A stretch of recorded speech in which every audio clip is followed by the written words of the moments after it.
Dengan pelakunya, seorang pria yang berprofesi sebagai seorang tukang daging profesional.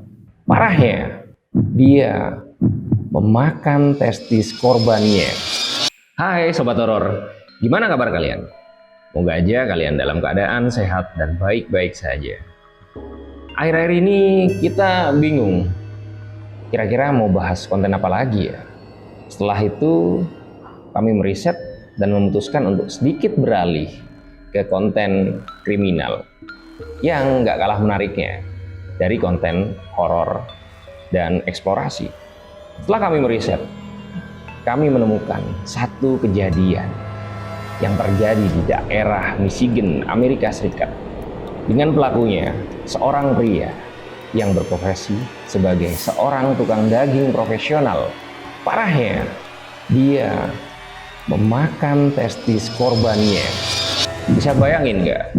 Seorang tukang daging profesional menguliti korbannya dengan menggantung kaki di atas dan kepala di bawah korbannya. Dan dia memakan korban dari bagian yang paling atas, bagian paling bawah dengan perlahan, dan dia goreng menggunakan tepung. Mirip seperti ayam crispy. Siapa di sini yang ingin mengetahui lanjutan kisahnya? Yuk cek, ini faktanya.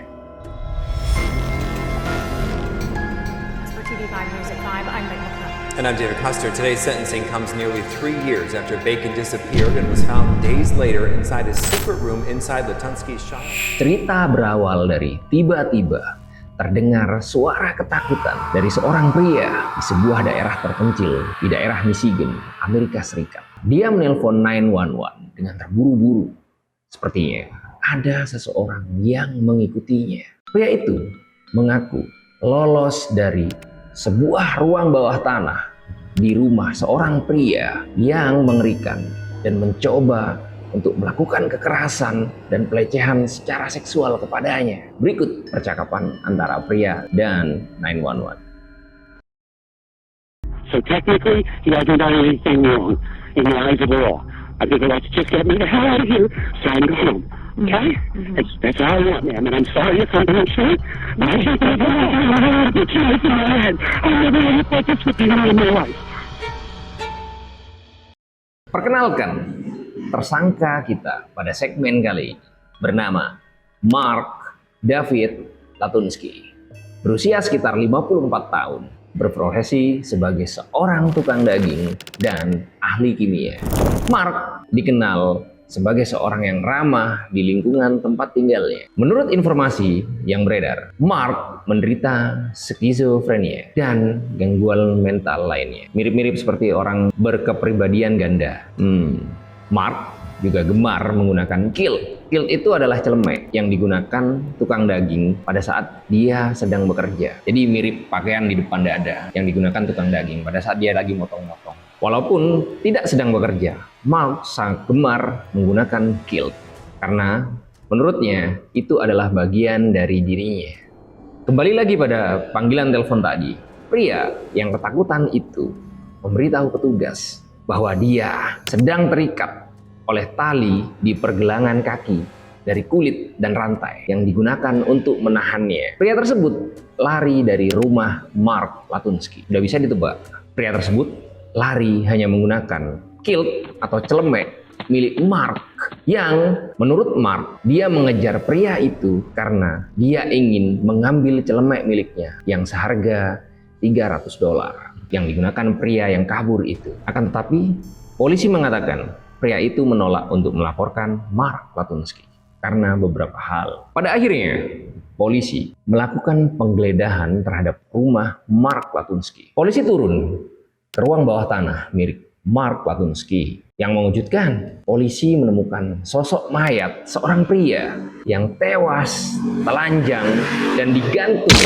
dengan pergelangan kaki di atas pada sebuah ruangan rahasia di bawah tanah. Korbannya diidentifikasi sebagai Kevin Bacon, seorang pria berumur 25 tahun, berprofesi sebagai seorang hairstylist.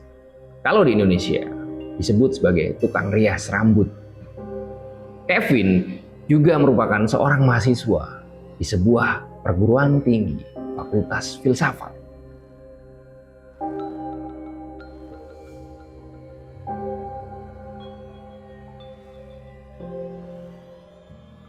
Awal pertemuan keduanya dimulai saat Kevin mencoba menggunakan aplikasi dating khusus untuk orang-orang yang mengalami penyimpangan seksual. Di sana, Kevin bertemu dengan Mark Latunsky yang dikenal sebagai seorang sugar daddy yang ramah dan asik untuk diajak ngobrol. Pada tanggal 24 September tahun 2019, mereka berdua memutuskan untuk melakukan kencan pertamanya. Setelah pertemuan ini, keluarga Kevin Bacon tidak pernah melihatnya lagi. Mark meyakini kejahatan yang dilakukannya hanya sebuah kesalahpahaman belaka.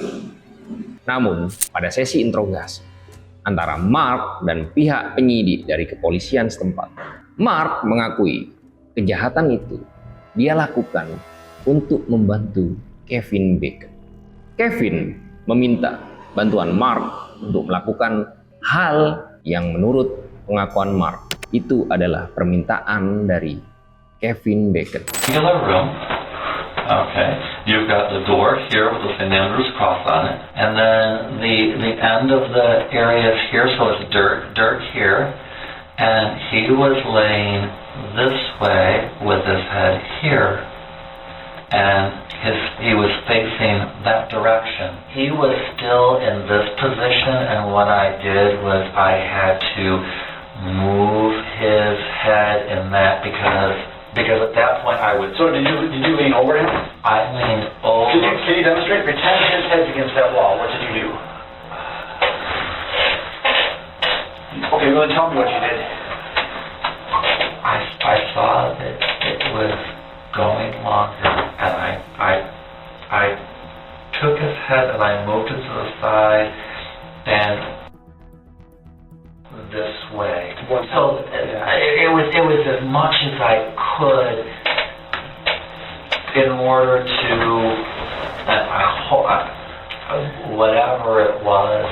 It at least initiated another gash that was there wasn't the spray like there was the first time, so it was at least more effective. It was the discussion, like wherever, whatever is consumable is consumable. So I said, I will eat you, and he says, okay.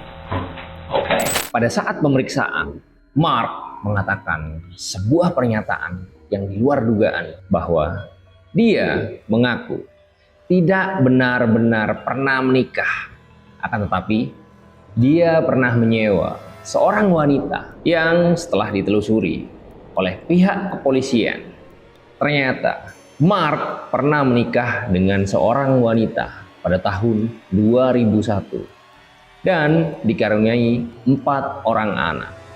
Berikut pernyataan dari mantan istri Mark. I didn't really notice issues until 2 weeks after our youngest child was born. It was at my son's birthday party because my oldest and my youngest are 2 days apart in birthday. And that's when it was at my son's birthday party, and he came out with all these theories that he wasn't actually his mother's son, he was his mother's brother, and there was a family fortune that he was supposed to get, and there was people watching him. And I tried for 2 years to get him to, he was hospitalized for twice in the stress unit, tried for 2 years to get him to stay on medication and just, to get him help. And he had medication that he filled again, but he wasn't taking it because I was counting them to make sure he was taking it. And I discovered that he wasn't taking it. And then when I moved out is when he called CPS one day claiming all kinds of claims that I wasn't taking care of the kids and that the house was unlivable. And he worked a lot. He was gone a lot. I think now he was meeting people after work and not coming home till late. There was one time when we were still living with his dad where I woke up at like 4 a.m. and he still wasn't home from work. And so I started, Jack, Mark's not home. What are we gonna do? And then he walked in like an hour later oh, and at the time he told me, oh, I got working on something and I just stayed way too late. Now I suspect he was meeting people. And then there was one time, I think when Owen was probably 2 or 3, I found a computer and I asked him about it and he said, oh, I just want to make sure I measure up. You just want to know how I measure up. And I, okay, didn't even think about it. Right around that same time, he admitted to me that he was cheating with men. Cheating on me with men, and I found out that he'd been meeting men when he was traveling and after work. And so we did counseling for a year, and that didn't go anywhere. And he was still meeting men, and so I filed for divorce. Setelah kejadian perselingkuhan yang terjadi terus-menerus, Mark bersama istrinya berpisah secara sah.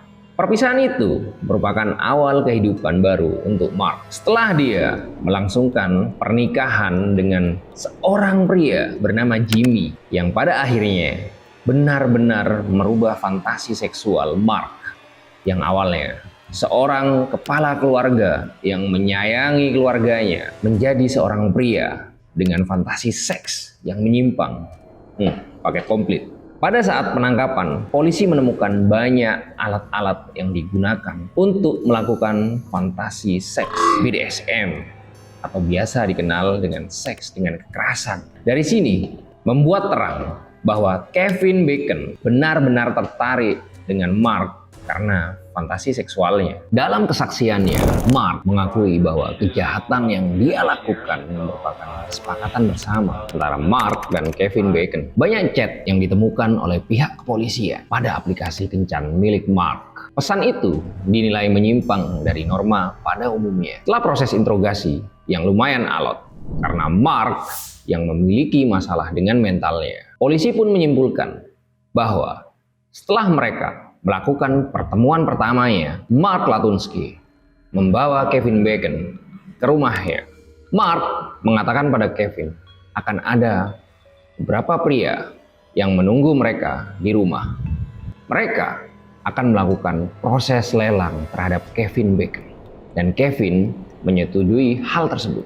Dia berfantasi akan ada seorang pria yang akan membelinya dengan harga mahal dan melampiaskan fantasi seksualnya di rumah Mark.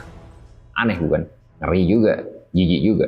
Padahal ini merupakan jebakan yang dibuat Mark untuk membuat Kevin Bacon tertarik menuju rumahnya.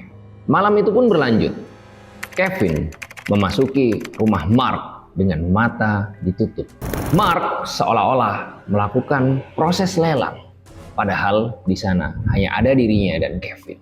Akhirnya, dengan mata yang masih ditutup kain, Kevin di bawah Mark menuju ruang jagal bawah tanahnya. Ruangan itu memiliki pintu yang sangat tebal. Ketebalannya kurang lebih 5 cm.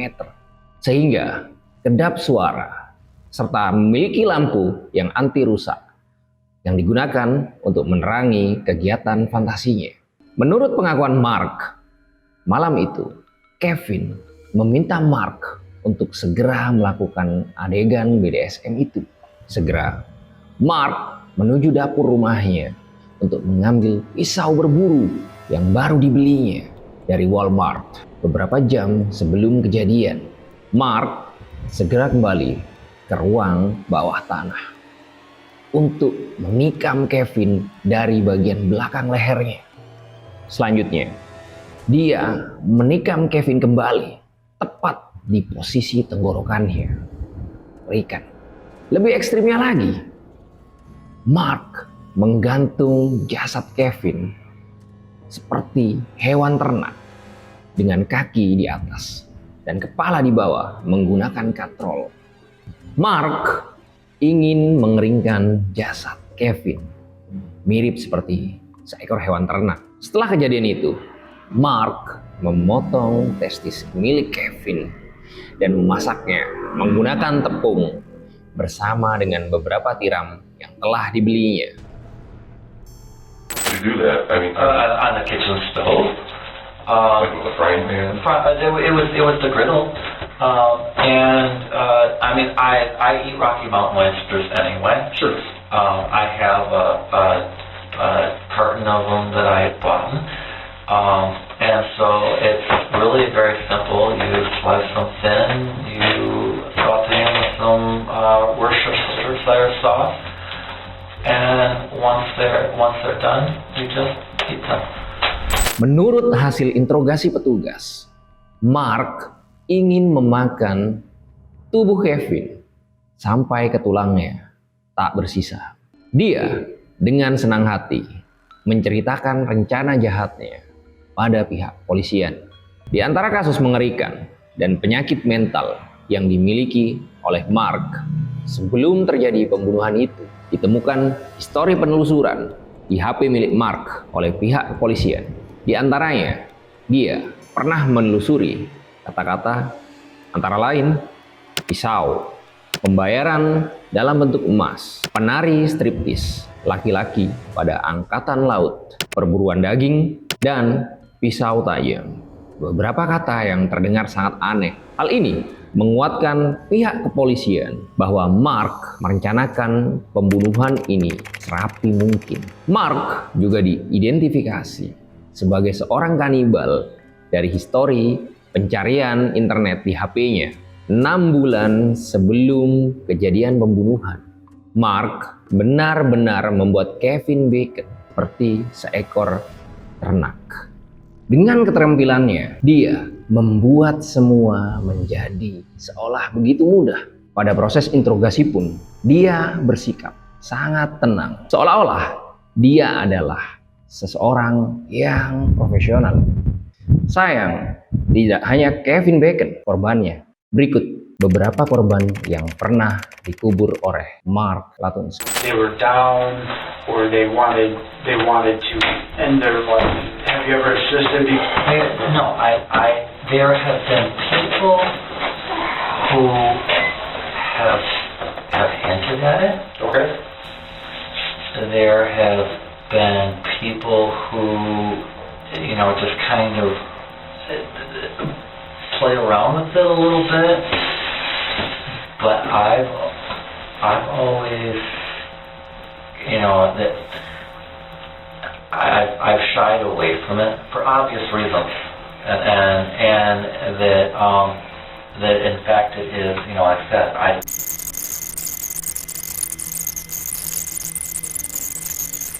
their life. And maybe I'm wrong, but and I'm not trying to be disrespectful. I'm trying to sit back and visualize how this all played out. And with your demeanor, you're so calm, and I'm just wondering, is this really the only person that that this has happened with?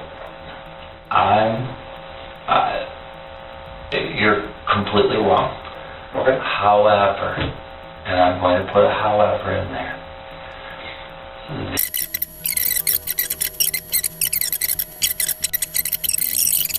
Buried anything on the property. Let me give you another piece of paper. Okay. If the house is here, okay, my dog Lad is buried here. Okay, so you buried a dog. I buried the dog. Respectfully. What else did you bury? I have buried a horse. And actually, I didn't bury the horse. When the horse drank the water out of the barn, it went crazy and dropped dead. And so the neighbor came over and he buried that Can you horse put right horse? there. Can you write horse? Horse. And then dog. Dog. Have you buried anything else? Because I'm calling. I'm going to have a cadaver dog go out and just do a property sweep, just so we cover our bases. You can cover your bases. There are, to my knowledge, there is absolutely nothing there buried. Okay. Have you taken the life of anybody else? I'm just being. To my knowledge, no. Okay. What do you mean to your knowledge? No, I have not taken any. I'm telling you, this is the first time I've ever done anything like this. Tepat 1 bulan sebelum tertangkapnya Mark, ada sebuah panggilan telepon dari seorang pria yang mengaku dibius dan diculik. Tempat penculikan itu menjurus pada rumah Mark Latunsky. Akan tetapi, polisi tidak memproses kasus ini karena penelpon tidak berkenan untuk kasusnya dilaporkan. Ternyata, setelah proses penyelidikan yang panjang, pria tersebut bernama James. Ya, dia adalah pria yang dinikahi oleh Mark setelah bercerai dari istrinya. Beneran mind blowing ini sih. Setelah proses interogasi yang panjang, polisi tidak menyimpulkan bahwa Mark memiliki gangguan kejiwaan. Dia diduga hanya ingin memalsukan kesehatan mentalnya untuk menyembunyikan kejahatan yang dilakukannya. Mirip seperti penjahat profesional. Akan tetapi, setelah polisi meninggalkan Mark sendirian di ruang interogasi, inilah yang polisi temukan.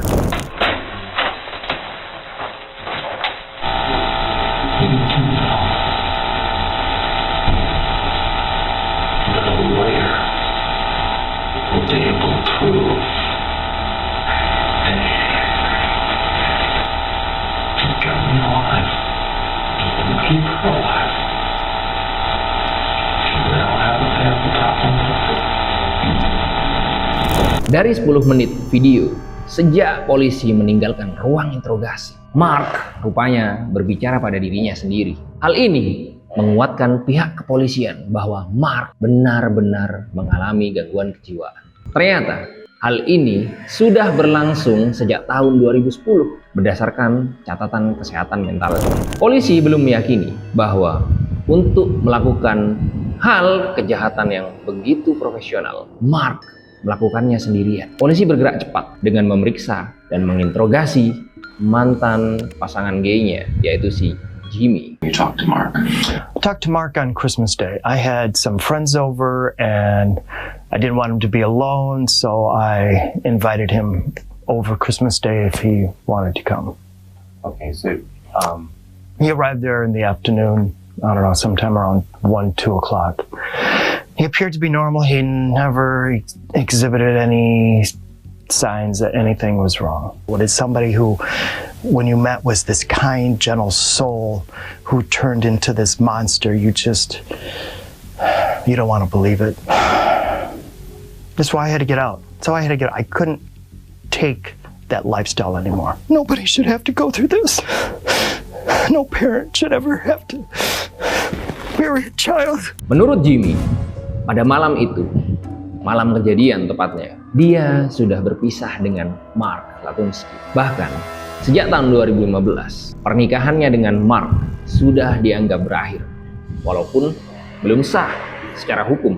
Jimmy mengungkapkan alasan perpisahannya dengan Mark Latunsky dikarenakan fantasi Mark yang semakin ekstrim dan kondisi kesehatan mentalnya yang terus-menerus menurun. Pihak berwenang sedang memeriksa riwayat Mark di aplikasi kencan miliknya dan mendesak orang-orang untuk berhati-hati dengan aplikasi kencan yang dikenal karena menghubungkan orang asing dalam hubungan seksual.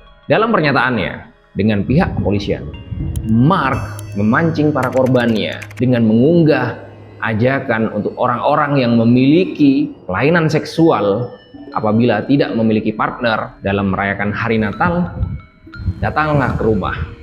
Dan itu dia unggah pada aplikasi Facebook. Pada akhir penyelidikan, pihak kepolisian melepaskan Jimmy karena terbukti tidak ada sangkut pautnya dengan kejadian ini. Berbeda dengan Mark, dia dibawa diseret ke pengadilan karena terbukti dengan sengaja membunuh Kevin Bacon dan memakan testis korbannya di rumahnya.